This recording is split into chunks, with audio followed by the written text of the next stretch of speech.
গতকাল কল্যাণপুরে পুলিশ যে অভিযান করেছে মূলত আজকেও বাংলাদেশের গণমাধ্যমগুলোর নজর ওই দিকেই ছিল।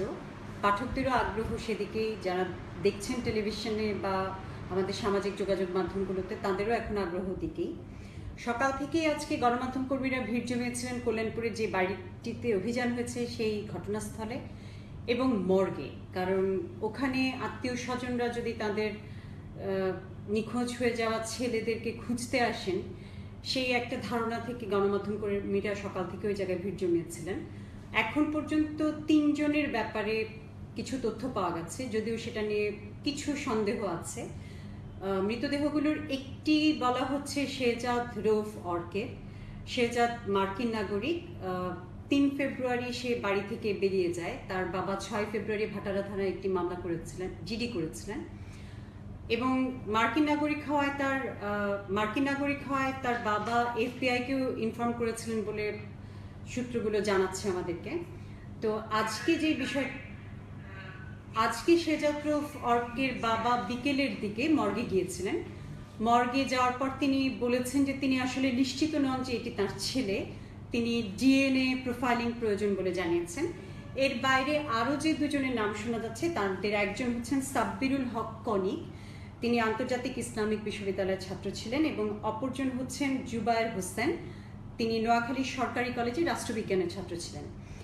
তো এই দুজনের পরিচয় নিয়ে সামান্য সন্দেহ দেখা দিয়েছে, কারণ সাব্বিরুল হক কনিক যিনি আন্তর্জাতিক ইসলামিক বিশ্ববিদ্যালয়ে পড়ছেন, তার পরিবার বলছেন গতকাল রাতে ঢাকা মেট্রোপলিটন পুলিশ যে ছবিগুলো প্রকাশ করেছে এবং জনগণের কাছ থেকে তথ্য আহ্বান করেছে তাদের সম্পর্কে, সেখানে তারা বলছেন তাদের ছেলে আছে সাব্বিরুল হক, আর আবার নোয়াখালী থেকে বলা হচ্ছে যে জুবায়ের হাসান তাদের ছেলে, এবং পুলিশ এই তাদের পরিচয় সম্পর্কে আসলে নিশ্চিত হতে পারেনি।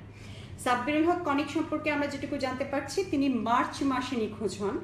তার বাবা আজিজুল হক, তাদের গোটা পরিবার আওয়ামী লীগের রাজনীতির সঙ্গে জড়িত, এবং ধর্ম নিয়ে তাদের পরিবারে সাব্বিরুল হক তাদের ভাষায় বাড়াবাড়ি করছিলেন, এবং তার বাবার মাজারের প্রতি একটি আকর্ষণ আছে, ভক্তি আছে, সেটা নিয়ে বাবা ছেলের মধ্যে দ্বন্দ্ব ছিল, এবং এলাকাতেও সে ধর্ম নিয়ে খুব বেশি বাড়াবাড়ি করছিল বলে অভিযোগ আছে। তার পরিবার তার উপর বেশ বিরক্তও ছিল। তো আজিজুল হক বলেছেন যে তিনি লাশ শনাক্ত করতে ঢাকায় আসবেন, কিন্তু তিনি ছেলের লাশ নিতে চান না, তিনি সংবাদ সম্মেলন করে জাতির কাছে ক্ষমা চান। আর জুবায়ের হাসানের পরিবারের লোকজনও ঢাকার দিকে আসছেন, তারাও ছেলের লাশ শনাক্ত করার জন্য আসছেন, তারা জানেন না যে এটি তাদের ছেলের লাশ কিনা, এখনো নিশ্চিত নন।